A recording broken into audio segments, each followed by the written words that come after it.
do you want to affect change, or do you want to be seen to affect change? Imagine a guy is standing on stage and he makes a comment. Let's say it's a sexist remark for a joke. Mm-hmm. Or maybe not a joke, mate. Who knows? It doesn't matter whether he's misogynistic or not or whatever. But let's just say he makes a sexist remark. So then a guy in the audience stands up and he'll take the microphone, and instead of debating what the actual central point on stage is, he'll make a point of enforcing his beliefs, which will be, I can't believe you just said that about women, blah, blah, blah, blah, blah. I'm a feminist and I want, and he gets angry and angry and angry. And then this whole debate things, and some of the crowd are joining him, and he's just kind of rippling through, and everyone thinks he's right. And it builds up that. The thing that we're doing there, which again is much of Peter's teachings and yours and people you've kind of introduced me to, is you then get the person on stage then gets rooted in their opinion. So like we always say, you can't, if you judge someone, you cease to be able to influence them or allow them to influence you. And it's so true, because then it's like, well, actually saying it like that, I get where the anger's coming from, but it's not going to achieve anything. And I wonder about the authenticity levels, which is a key word we keep coming back to, about standing up and making yourself look good and the hero and champion of a cause, when actually it's doing nothing but to destroy your cause further. It's why when you say that they're feminist, which is a great thing, and I think we can all agree it's an amazing thing to be a feminist, but it's got negative connotations. Veganism, it's got a negative connotation, sometimes because of the way it's portrayed in the media, but also because of the way people put across their opinion. And again, not harping on about vegans, because it's fair, like they're right. Everything they say is right, and we all agree with that, I think. It's the way people present these things. So my question is, do you want to actually change something? In which case you open up a dialogue, communication, teach, inspire, or do you want to be seen to affect change? Do you want to be seen to be a good person, where you will stand up and say, well, you shouldn't say that about women, brah, and then spout what you believe? And that is something that I'm really passionate about, and I engage people in the conversation all the time. Because if someone says something, I don't want to just jump on and defend someone to start an argument, but at the same token, it's like, look, this is not a way to really achieve what you want to achieve. So that's my question. Yeah, and I think that's a brilliant question, and I think this is something that I kind of played with when I started studying more about the ego, because I realized that I had a tendency, when I found myself in similar situations to what you've just described, I had a tendency to have to have some kind of input, even if my input added no value, didn't further the understanding, didn't further the conversation. I just kind of wanted to be heard in those moments. And like you say, it's some level of projection that comes through then. So this is why when you said that, then it really started to resonate, because one thing that when I went through this whole process of reading a lot of Eckhart Tolle and went through the whole process of understanding my ego more, and what I started doing in that process is I kind of trained myself to, whenever something gets said in that situation, I'm obviously not perfect with it, but it's still a process, just to check that first response. Like, where is that first response coming from? Is it my ego just wanting to get some attention and go, hi, I'm over here, everybody look at me for a second, that's it, I'm done? What I started to realize was that the ego wasn't just doing it for attention. If something was said that challenged the model of the world, that challenged the construct of the ego, it's like it was a survival mechanism. I have to say something right now, because if I don't, it's like I'm accepting that what this person said is correct. And then that challenges my identity. That challenges the existence of my ego. Like, my ego can only exist based upon these constructs that I've put around it. And you're telling me they're not true, they're not right, or So I agree. And the problem I think this creates is as you perfectly said then, like, you have no ability to improve anything. If you are wanting to be seen to be affecting change, you're just wanting to be heard. You're not wanting to understand. What I mean? If you're wanting to actually affect change, you seek to be understood first, don't you? You seek to understand first, sorry. Otherwise, how can you affect change in something if you don't fully understand what that thing is in the first place? So I think that's pretty fantastic. I mean, give me some examples, if you would, of situations where you found yourself in, if you have, where you've spotted you doing this, where you've spotted you and you've actually gone, why have I just said that? And you've kind of seen your motive probably isn't to actually help things, but just to kind of shine the light on you for a bit. Do you know what? That's really funny. So, off the top of my head right now, I can't think of any, but I can guarantee you I've done it thousands, millions. You know me very well, so why do you think I asked the question? You did it very subtly, though. So I would always be the one. There was two things I did when I was younger. It was exactly that: either to defend someone, I didn't really give a shit. I just wanted to be in the middle of the argument, or I would get super passionate about something, really just to get across to the people in the room that I was a good person and that I championed other people's causes. But it really is banging your head against the wall, because all it is, it's a bit like, the perfect analogy for it is YouTube, the cesspool of the internet, Joe Rogan calls it, the comment section of the YouTube, where someone writes something and it's just complete bullshit. And everyone, to me and our view of the world, but one of those ones that you just think, like a race-related one, and you're just like, right, this guy's a twat. So then you construct yourself in your head, right, I've got the perfect comeback to this. And you spend 20 minutes making again, sure, every word is perfect. Bang, I'm going to look like a legend. And he just writes something back like, yeah, but you're a cock, mate. And you're like, yeah, but I've just spent 20 minutes on that and you haven't read it. and no one gives a shit other than me. And I've just spent 20 minutes writing it. And it's because I've again, just projected my shit onto his shit. And he doesn't give a monkey. He's just trying to make, He's trolling you probably. Yeah, exactly. Totally controlling me. And so it's these little realizations that I don't get involved ever in politics on social media. I very rarely comment on like any sort of argument. I'll just stay away from it because people just want to get their opinion across. Now, I always find that, although I don't really follow politics at all, I'm a very good person to argue with, because if you tell me I'm wrong and I will, and you put forward a good point, the chances are I'm like, well, I'm malleable. I will, oh, okay, that's a good point. I'm now on your side, and I'll just flip flop across based on who says what and who has a convincing argument, because I feel like in most subjects, I can adhere to someone who knows more than I do and who is passionate about it and makes sense. So in that sense, I'm a very good person to talk to and communicate with. There's certain subjects where you just will not win me round. Film, music. You talk to me about them, instantly I'm rooted, and I'm like, no, Gladiator is the best film ever made. If you don't think that, you're a twat, get out of my way. Do you know what I mean? You don't like Oasis? Off. You know what I mean? See you later. But, those sorts of things. But most of them are in jest, but still I am quite serious, like behind the eyes. but this is where I see, I mean, things like that where it's to do with your emotion, what music you love, what movie you love. And again, I know I read your posts when you're sharing your critique on different movies and things. So I know you look at it not only from the subjective, but you look at the technical delivery of the movie, the script writing and everything that goes with it. So I know you're not just governed by your emotions with it, but in something like that, I can see that. And I think it's nice. And we've had those conversations before, and it's nice when the passion comes through there. But I also do see, and I think you're absolutely right with you, there's the saying, isn't there? The fool hears advice and gets angry. The wise man hears advice and says thank you, or something to that effect. And you fall into that category nicely, because in the time I've known you, I've seen you're probably, your model of the world has shifted and grown and changed and augmented a lot, because you've been impressionable to what everybody says to you. Hey Stuart, this is the way. Brilliant, I'm in. But not like that, but in the way of, you're always open to the possibility that there is a higher level of understanding than the one which you sit at now, and that's where growth comes from. It's that openness, and I think this is important, because I like a good question. I like a question that gets us to a lesson. And I think this question gets us to a lesson. And I think the lesson here really is the importance of understanding the motive behind why you're looking to affect some kind of change. Are you having your voice heard? Are you taking these actions because you believe that you can make other people's lives better by making this change? Or are you doing it just like you say, to be seen as that social warrior, that guy who stands up for everyone, champion of the people, Stuart Groves?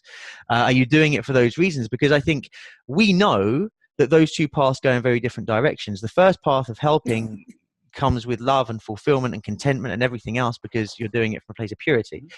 The second half, all you're doing is pushing pendulums.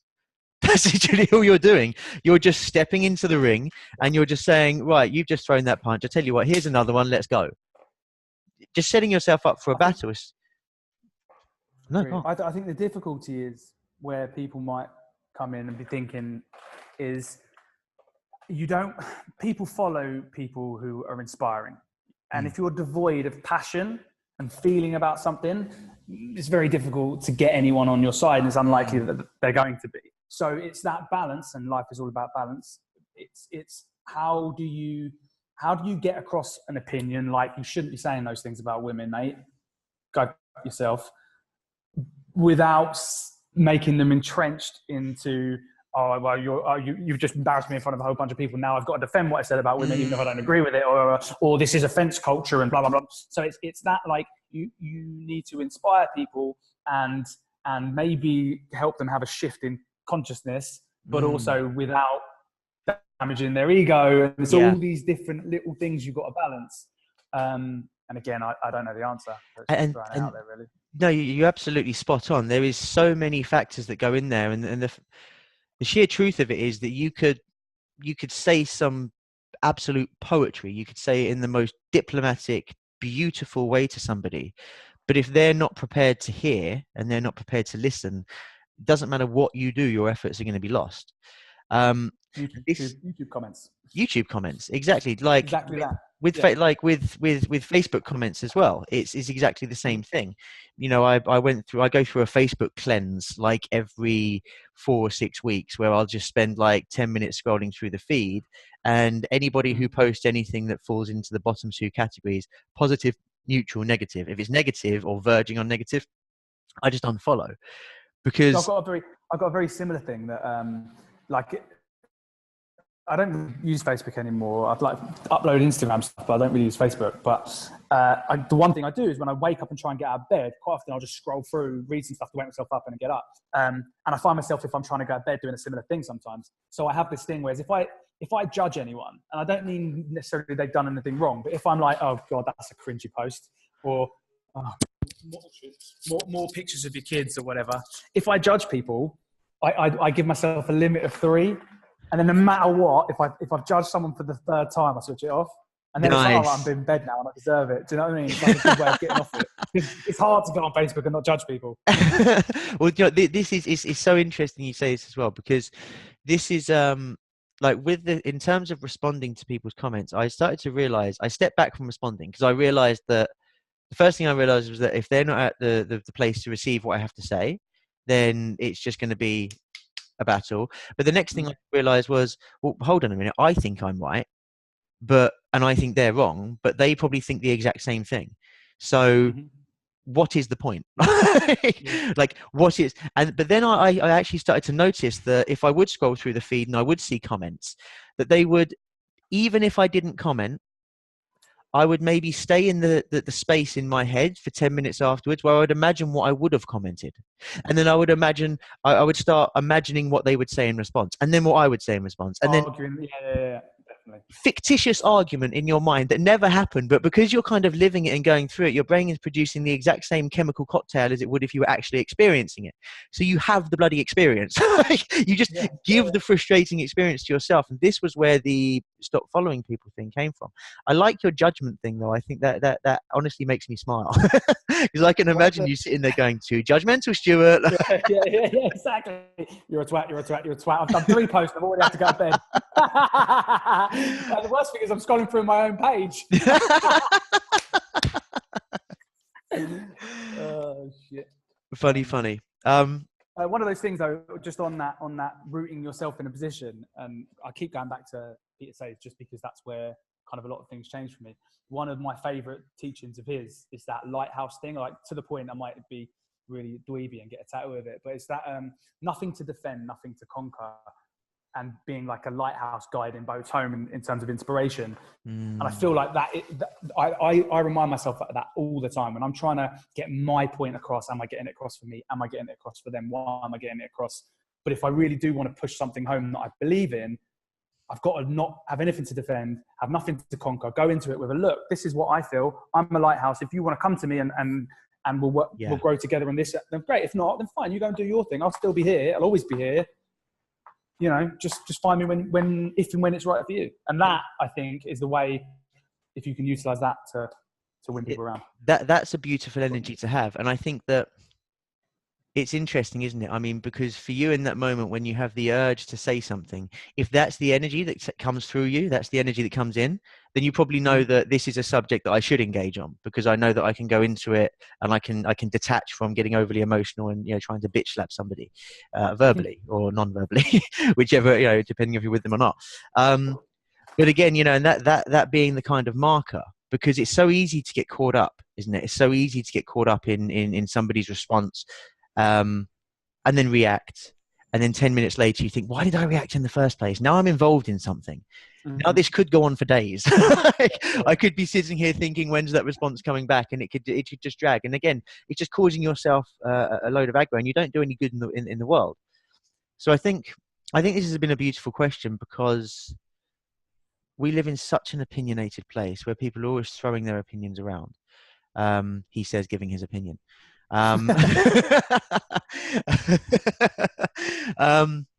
But we live in such an opinionated world, Nick, and like you say, you know, you want to be out there, you want to be helping, you want to be sharing your voice, you don't want to be like a wallflower just sitting there, you know, not saying anything, but also you don't want to be this antagonistic person. And I think you started this conversation with a couple of really beautiful examples, and it was, you know, the vegan diet and feminism.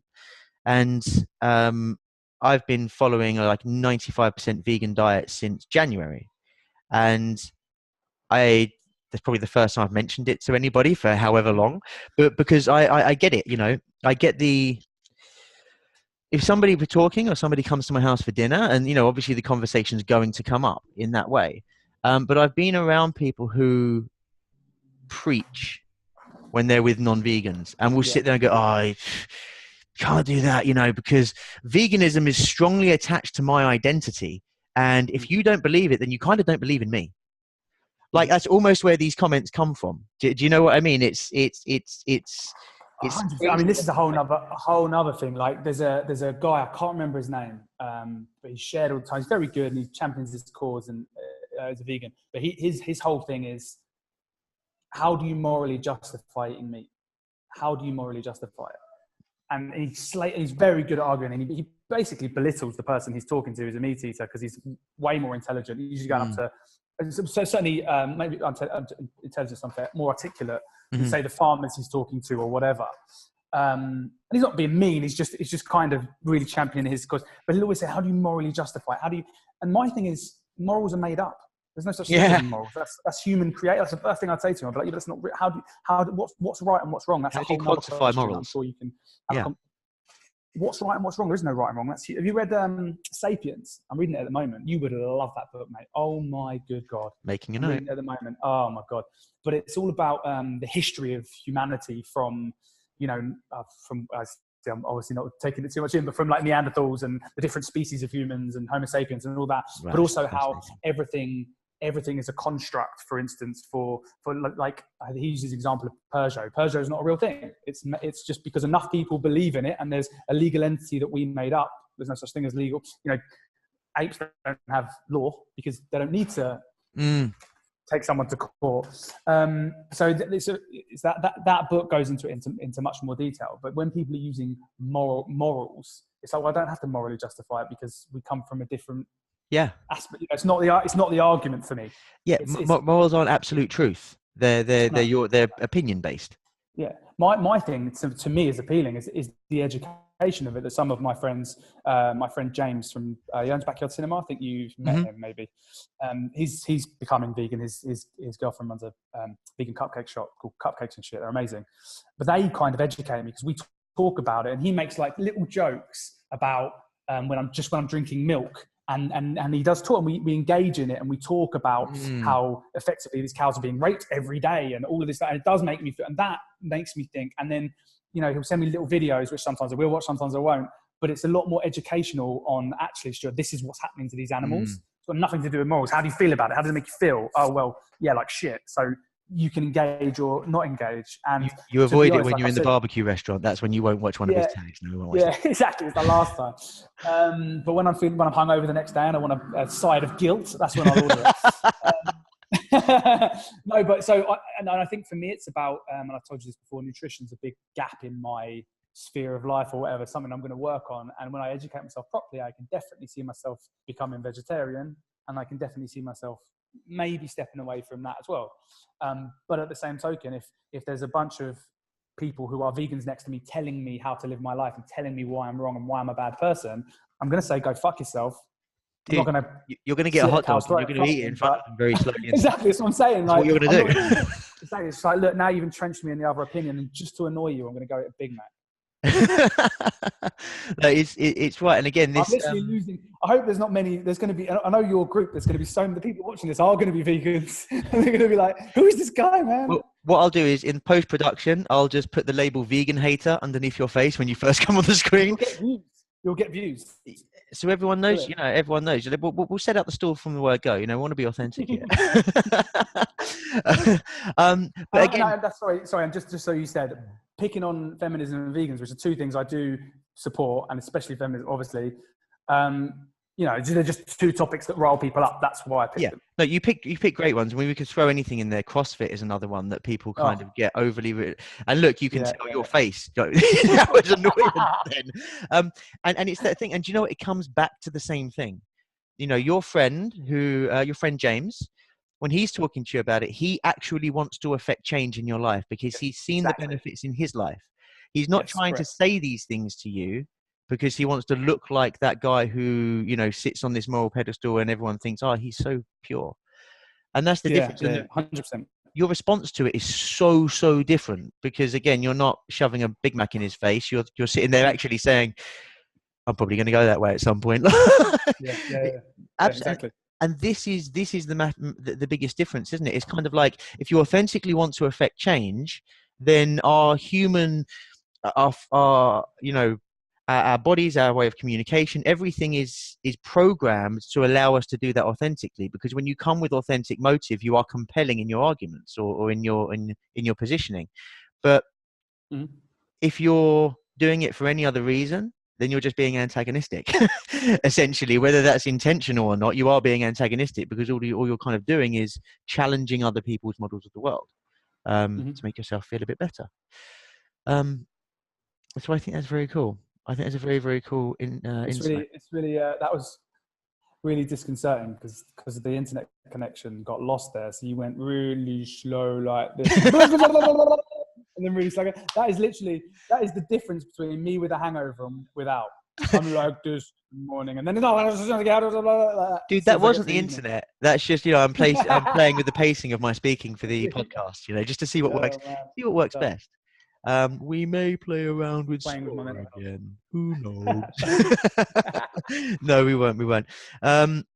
Yeah, look, I think this is good. We're coming to the close of our time now. But I think that what we've done is we've circled around this question beautifully, and I think this actually opens itself up for some kind of deeper exploration here. Because I think in asking this question, I think it leads on to two or three others. So I think, thank you for bringing the questions to the table. Thank you for bringing yourself to the table and just for being you. It's been, as always, it's fun to chat. Say that again. I lost you for a second then. I missed that face. Ah, thank you. I missed that face. You went really slow again. Then I didn't know if you were winding me up again or whether.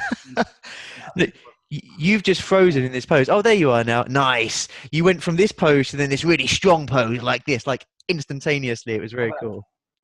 Yeah. On the phrase on this one. Oh, yes. Phrase there. Is that a new T-shirt by any chance? Yeah, thank you. I went to Nashville. Did I mention it? Wow, no, I didn't. I didn't know that. That's amazing.